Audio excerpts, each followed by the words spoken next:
Le MMA est un terreau plutôt fertile pour les scandales, il y en a tellement eu qu'il est probable que j'en ai oublié pour cette vidéo, et honnêtement, je ne serais pas surpris de pouvoir en refaire une nouvelle rapidement. Comme on pouvait s'y attendre au vu de la nature du sport que nous aimons tant, les affaires sont courantes et touchent absolument tous les pans du MMA. Il faut dire qu'il y a des personnes au caractère bien trempé à tous les échelons et à toutes les époques du combat libre. Pour l'occasion, j'ai décidé de faire une liste de 20 entrées au lieu de mes 10 habituelles, prenez-le comme un remerciement pour votre soutien répété depuis le début de notre aventure. Vous êtes sur la chaîne des Journeymen, et voilà les 20 plus gros scandales de l'histoire du MMA.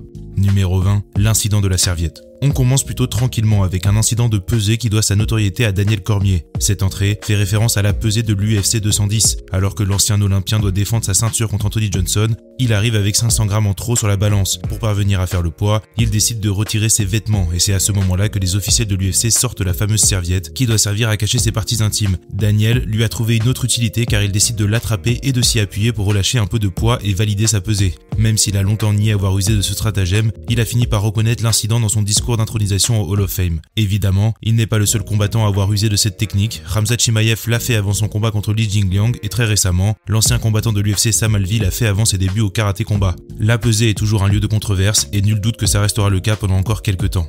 Numéro 19, Georges St-Pierre se fait graisser le dos. Georges St-Pierre est généralement considéré comme un combattant irréprochable. Il faut dire que le Canadien est un combattant exceptionnel en plus d'être un ambassadeur de grande qualité pour le MMA. Il y a quelques astérix à son CV en revanche, comme ses défaites contre Matthews et Matt Serra ou encore l'incident de la pesée contre Nick Diaz. Mais le moment qui a le plus fait parler de Georges négativement est intervenu lors de l'UFC 94 pour sa deuxième défense de titre contre BJ Penn. Durant le combat, l'Hawaïen se plaint plusieurs fois que St-Pierre est beaucoup trop glissant et qu'il ne parvient pas à l'attraper. Il est vite apparu évident qu'un des hommes de coin de Georges lui graisse le corps entre chaque round avec de la vaseline normalement réservée aux coupures. Après le combat, BJ Penn est furieux et il demande à la commission du Nevada d'intervenir pour changer le résultat final de l'affrontement. Mais même si le graissage est reconnu par l'institution, il est considéré comme un accident, Penn n'obtient pas gain de cause et tout le monde passe un peu à autre chose, comme une admission qu'il y avait bien un problème en revanche. C'est après cet incident que les cutman font leur apparition et que les coins des combattants n'ont plus eu le droit d'user de vaseline eux-mêmes pour les coupures. Numéro 18, les tests échoués de Chael Sonnen. Il y a des combattants qui ne sont simplement pas tenus au même standard que les autres par le public. Généralement, si un athlète rate un test de dopage, l'opinion publique se retourne contre lui et il est condamné par à peu près toute la communauté. Certains combattants très populaires arrivent à échapper à ce traitement en revanche et c'est notamment le cas de Chael Sonnen. Le gangster de l'Oregon a une longue histoire de tests échoués, mais on va se contenter de citer les deux plus importants aujourd'hui. En 2014, Sonnen devait affronter son rival Wanderlei Silva, mais le combat est tombé à l'eau 3 fois dans la même année. C'est un mélange de blessures de Wanderlei et de tests échoués par Chael qui est à blâmer. Et lorsqu'on parle de tests de dopage ratés, celui de Chael en 2014 est apparemment une œuvre d'art parmi les œuvres d'art, car il aurait contenu à peu près toutes les substances dopantes auxquelles vous pouvez penser. Malgré ça, c'est plutôt un test échoué en 2010 qui fera les gros titres pour Sonnen. Alors qu'il est passé à une moitié de round de devenir l'homme qui a détrôné Anderson Silva, on apprend que son règne hypothétique aurait été de courte durée puisque Chael est contrôlé avec un taux de testostérone très élevé. À quel point était-il élevé, vous demandez-vous? 17 fois la dose légale, et il est bien sûr suspendu immédiatement. Tonton Sonnen a usé d'un petit stratagème du nom de TRT dont on reparlera bientôt afin d'être prêt à temps. Lorsqu'il fait appel de sa suspension, il prétend que Keith Kaiser, dirigeant de la commission du Nevada, l'y a autorisé ou était au courant, les infos ne sont pas claires. Quoi qu'il en soit, cette information était apparemment un mensonge et comme on pouvait s'y attendre, la commission a moyennement apprécié. Son appel a été rejeté et sa suspension confirmée. Numéro 17, l'étrange cas de Xayence. Vous ne connaissez peut-être pas la curieuse histoire de Xayence, que je prononce d'ailleurs probablement mal. Xayence est une boisson énergétique et un ancien partenaire commercial de l'UFC jusqu'en 2014. En 2008, les frères Fertitta, propriétaires de l'UFC, ont acheté la marque pour une poignée d'argent car elle était en faillite. C'est cette transaction qui a rendu toute la situation très controversée. Je ne suis pas vraiment versé en finance, mais si j'ai bien compris, les frères Fertitta auraient prêté une grosse somme d'argent aux propriétaires de Xayence juste avant la faillite et en conséquence, ils auraient été privilégiés dans le rachat de la marque avant d'autres acheteurs potentiels et toute cette transaction se serait un peu déroulée sous le manteau. La conséquence aurait été une perte d'argent significative pour les investisseurs originels, tandis que le fondateur de la marque, un escroc notoire, aurait disparu avec une part de l'argent. Comme vous pouvez l'entendre, j'utilise beaucoup de précautions lorsque je parle de cette affaire parce que les frères Fertitta ont porté plainte pour diffamation dans tous les sens à cause de cette histoire, et même si cela risque de vous surprendre, je n'ai pas les 25 millions de dollars qu'ils ont réclamé à un blogueur qui n'avait pas pris assez de précautions en relatant les faits. Et oui, ça, c'est une histoire qui est vraiment arrivée. Toute cette affaire a fait pas mal de bruit à la fin des années 2000 et a évidemment ébranlé le monde du MMA au vu des liens évidents entre l'UFC, ses propriétaires et la marque en question. Numéro 16, la suspension de Nick Diaz. Dans Peaky Blinders, Alfie Salomon distille du whisky et des conseils de choix lorsqu'il explique à Thomas Shelby qu'il ne faut jamais donner le pouvoir à un homme de grande taille. Never give power to the big man. La métaphore part de loin et j'avais simplement envie de mettre un extrait, mais dans cette entrée, le grand homme en question est la commission athlétique du Nevada. Une chose qu'il faut comprendre sur cette commission et toutes les autres, c'est qu'elles sont les juges suprêmes en matière sportive et que parfois, ce pouvoir leur monte un petit peu à la tête. C'est ce qu'il s'est passé en 2015 lorsque la commission a suspendu Nick Diaz pendant 5 ans parce qu'il a été contrôlé positif à la marijuana. Une telle suspension est du jamais vu même pour l'usage de stéroïdes, alors pour un test positif au cannabis, cela semblait extrêmement démesuré. À 32 ans, Nick était une figure très importante de l'UFC, il venait de participer à 4 main events de suite et cette suspension l'a privé de certaines des meilleures années de sa carrière, à la fois sportivement et financièrement. Même si la commission est revenue dessus en fin d'année 2016, Nick leur devait toujours une grosse somme d'argent qu'il n'avait pas et la situation est restée figée pendant quelques temps supplémentaires. Une situation ridicule pour une offense qui n'en est d'ailleurs plus une depuis plusieurs années. Numéro 15, Wanderlei Silva esquive un test antidopage.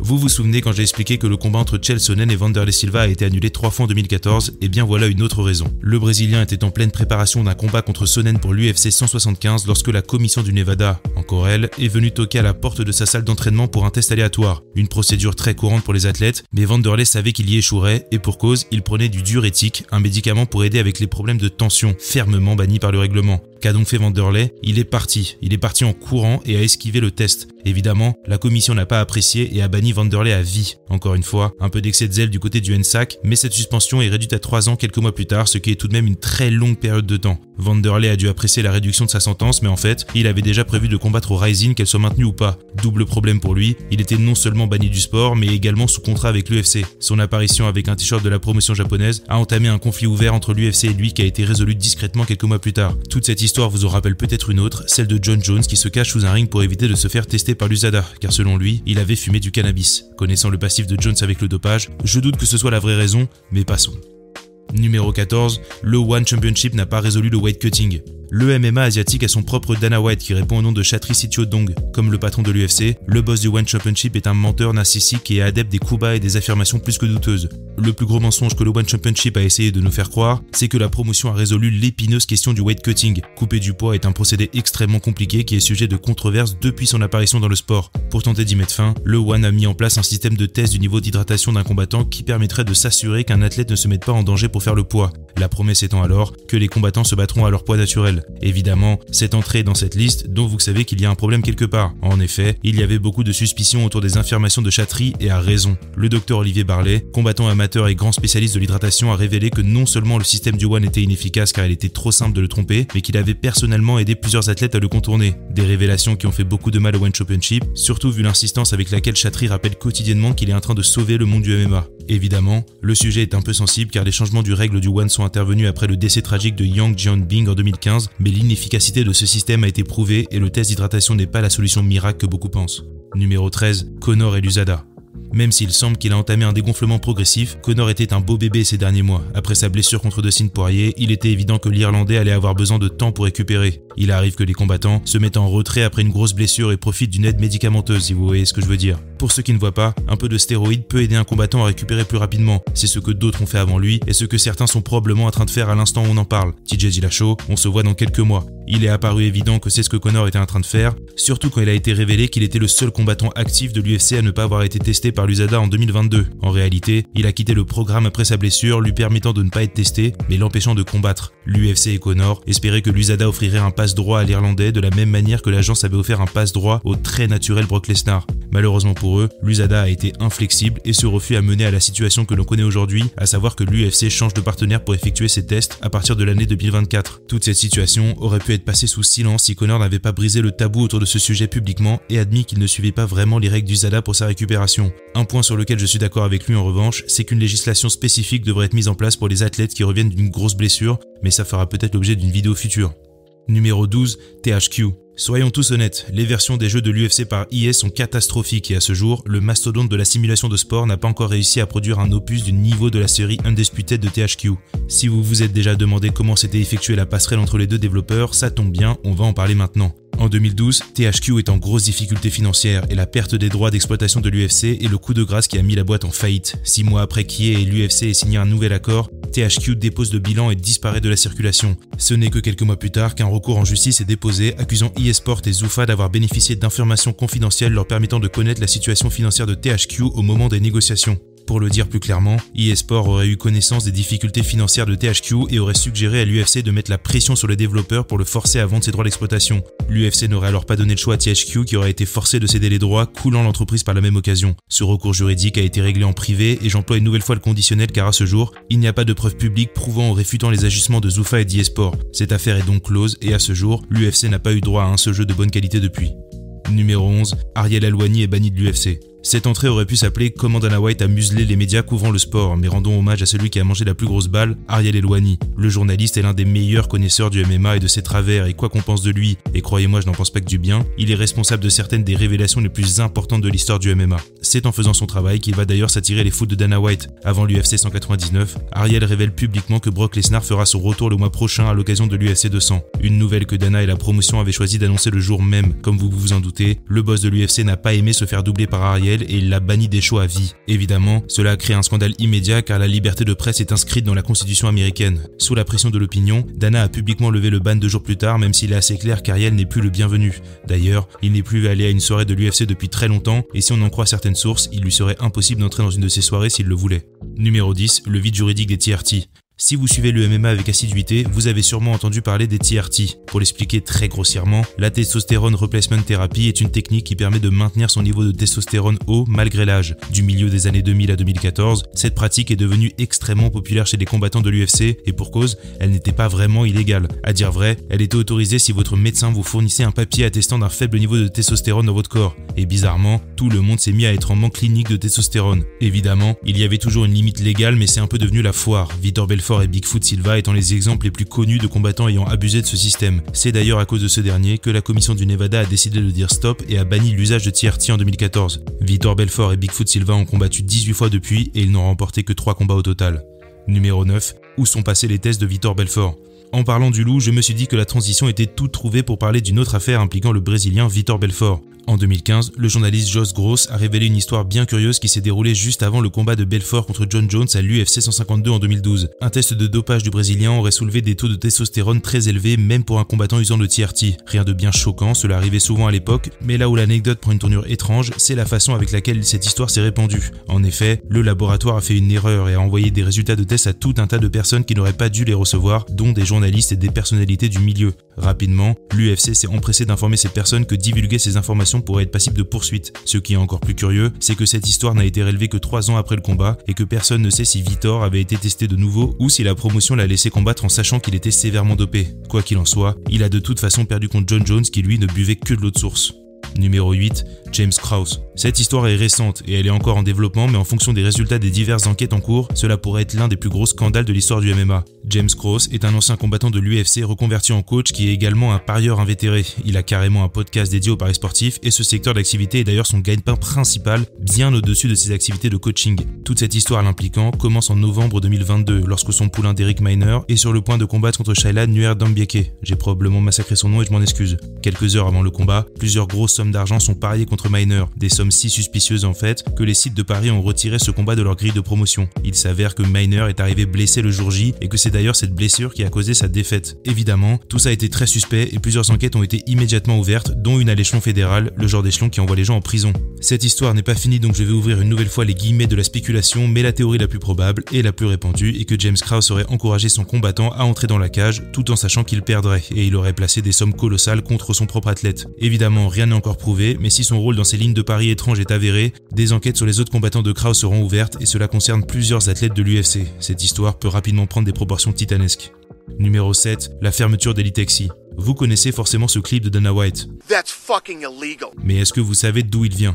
En 2008, Elitexi est une promotion concurrente de l'UFC et sa plus grosse star est la sensation du web Kimbo Slice. Ce dernier doit affronter Ken Shamrock dans le combat principal de Heat, un show très attendu par les fans. Malheureusement, Ken se blesse le jour du combat et il est déclaré inapte par la commission. Elitexi récupère alors Seth Petruzzelli de la carte préliminaire et le propulse dans le main event de la soirée. Le pire scénario arrive et Kimbo est mis KO en 14 secondes par cet illustre inconnu. Un résultat qui endommage sévèrement la popularité de Kimbo et celle de la promotion qui n'était déjà pas dans un très bon état financier. Le coup fatal a été porté à la promotion par Seth Petruzzelli lui-même lorsqu'il a affirmé dans une interview quelques jours plus tard que la promotion lui aurait offert de l'argent supplémentaire s'il n'allait pas au sol avec Kimbo. Même s'il est revenu sur ses déclarations un peu plus tard, le mal était déjà fait. L'idée que les organisateurs d'Elite XC ont volontairement essayé d'influer sur le résultat d'un combat est devenue un scandale qui s'est répandu comme une traînée de poudre, bien aidé bien sûr par le relais médiatique de Dana White. Les investisseurs se sont tous rapidement retirés du projet et Elite XC a déclaré faillite avant la fin de l'année. Numéro 6. Les combats truqués au Japon. Je sais que beaucoup d'entre vous ont la nostalgie de la grande époque du MMA japonais. J'y ai consacré une vidéo il y a peu de temps, mais le Pride était effectivement un spectacle titanesque qui n'a jamais vraiment été égalé depuis. Un point qu'il ne faut pas regretter en revanche, c'est la longue histoire des combats truqués au Japon. Ce n'est pas un problème exclusif au Pride bien sûr. Les premiers exemples de combats suspects sont apparus au Rings, une promotion qui prétend s'être éloignée des combats scriptés au milieu des années 90, mais dont la réalité est un petit peu plus floue. Guy Mezger a également révélé au début des années 2000 que certains combats du Pancras étaient bel et bien truqués alors que la promotion prétendait le contraire. J'en ferai sûrement une vidéo séparée à un moment donné, mais le Pride a également son lot de combats suspicieux pour ne pas dire complètement arrangés. Je ne le dirai jamais assez, mais le MMA au Japon a longtemps été rythmé par la tradition du catch et avec tout ce que ça implique. L'une des règles qu'a suivi le MMA japonais, c'est de protéger ses stars et je ne lui ferai pas l'affront de revenir sur chacun de ses combats, mais certaines sorties de Kazushi Sakuraba par exemple sont plus que suspectes. Je ne vais pas prétendre que c'est un problème exclusivement japonais en revanche. La carrière de Dan Severn par exemple est pleine de combats truqués, et c'est probablement le cas de plusieurs autres stars, surtout dans les années 90. Évidemment, on ne connaîtra jamais vraiment l'étendue de ce problème, mais ce qui est certain, c'est que cela a existé et qu'il ne faut pas s'en cacher par nostalgie. Numéro 5. Conor et Khabib. La rivalité entre Conor et Khabib a donné lieu au moment le plus médiatisé de l'histoire du MMA et pas pour les bonnes raisons. Il y a plusieurs moments précis qui ont permis de mettre en lumière l'odieuse relation entre les deux hommes. Évidemment, les deux moments les plus marquants et les plus scandaleux de leur relation sont l'incident du bus et la bagarre générale lors de l'UFC 229. Je ne vais pas revenir en détail sur ces incidents, mais plutôt sur leur portée, car il faut comprendre que Conor a été l'une des rares portes ouvertes aux médias traditionnels pour un sport qui est certes populaire mais qui reste minoritaire aux États-Unis. Ce faisant, le nombre de regards sur l'UFC 229 n'a jamais été égalé et l'UFC a un peu échoué dans sa quête de démonstration que le MMA est un sport civil. Les plus gros médias du monde, qui pour certains n'avaient jamais couvert le MMA de leur vie, ont ouvert leur relation avec ce sport par une journée catastrophique pour son image, et même si ce n'est pas le plus gros scandale en soi, ce fut le plus médiatique et de loin. Également, celui qui a le plus heurté la perception du MMA pour le grand public. Évidemment, aussi bénéfique fut Conor pour le sport en tant que tel, il est aussi une figure très polarisante, surtout depuis quelques années. Malheureusement pour l'UFC, l'Irlandais n'est même pas la seule star majeure à être un désastre pour ses relations publiques. Numéro 4. John Jones. J'ai décidé d'opter pour une entrée entière pour John Jones plutôt que de découper toutes ses affaires. Bones est un des meilleurs combattants de l'histoire du MMA, si ce n'est le meilleur tout court. Mais ce qu'il a de positif en accomplissement sportif, John le compense avec ses agissements personnels. On ne va même pas parler du dopage car c'est léger pour son cas à lui, et on se contentera des incidents qui auraient pu l'envoyer en prison. En 2015, il se rend coupable d'un délit de fuite après avoir provoqué un accident de la route alors qu'il était sous influence. En 2021, il est accusé de violence domestique. Lors de son arrestation, il menace les officiers de police et fait une bosse sur le capot de leur véhicule avec un coup de tête. En 2012, il a été arrêté en train de conduire sous l'emprise de stupéfiants. En 2019, une serveuse d'un strip club l'accuse de l'avoir agressé physiquement puis sexuellement. En 2020, il est de nouveau arrêté pour conduite sous l'emprise de stupéfiants, mais cette fois-ci, une accusation d'usage négligent d'une arme à feu y est ajoutée. Bref, John Jones a une vie bien mouvementée, et force est de constater que sa célébrité et l'argent qui l'accompagne lui ont permis d'éviter plusieurs complications. En plus de personnes à qui il a fait du mal, l'UFC a bien sûr souffert des agissements de l'une de ses plus grosses stars et avec, tout le sport en a pâti. Numéro 3, les Yakuza et le Pride. Je ne vais pas m'étendre sur ce sujet parce que j'y ai consacré une vidéo entière que je vous invite à regarder, mais la révélation de l'implication du crime organisé dans le MMA a fait beaucoup de mal au sport sur le territoire japonais. Même si on manque de détails, les Yakuza ont géré le Pride et d'autres organisations en coulisses et cela a entraîné bien des conséquences désastreuses. Intimidation, guerre de gangs, soudoiement et j'en passe, le MMA japonais était très mouvementé en coulisses. Évidemment, lorsque les liens entre le Pride et le Yakuza furent révélés, la société japonaise s'est détournée du produit et cela a mené à la mort de la promotion. Pour plus d'informations sur cette histoire, je vous invite à regarder cette vidéo après. Numéro 2, Ramzan Kadyrov. Si vous suivez le MMA depuis longtemps, vous avez nécessairement entendu parler de Ramzan Kadyrov et vous vous êtes peut-être rendu compte qu'il occupait une place étrangement épaisse dans le MMA mondial, surtout pour un homme de sa nature. Le dirigeant de la République tchétchène n'est pas exactement un fan comme les autres. Depuis sa prise de pouvoir, il a brillé pour sa propension à violer les droits de l'homme à répétition. Entre les meurtres, les tortures et une politique visant à purger les homosexuels, Ramzan Kadyrov a été accusé de tout ce à quoi vous pouvez songer. En plus d'avoir sa propre promotion de combat, il a des liens étroits avec plusieurs combattants de l'UFC. Évidemment, les exemples les plus connus sont ceux de Khabib, Islam Makhachev Makhachev ou encore Khamzat Chimaev, mais l'étendue de ces accointances ne se limite pas aux combattants de sa région. Justin Gaethje, Kamaru Usman, Henry Cejudo et bien d'autres ont été aperçus en sa compagnie. Des rencontres probablement facilitées par Ali Abdelaziz, manager influent du MMA et très bon ami de Kadyrov. En décembre 2022, le gouvernement américain a publiquement reconnu les liens étroits entre Kadyrov et plusieurs combattants de l'UFC. Des liens problématiques pour la promotion car le dirigeant tchétchène est sur le coup de sanctions des États-Unis. Une situation délicate pour l'UFC car ces combattants ayant un lien avec Kadyrov font partie des plus populaires du sport. Actuellement, sa présence dans l'entourage de ces combattants pourrait compromettre la possibilité pour ces derniers d'obtenir des visas pour les États-Unis, ce qui pourrait impacter grandement le sport. Numéro 1. Les nombreux incidents de violence domestique.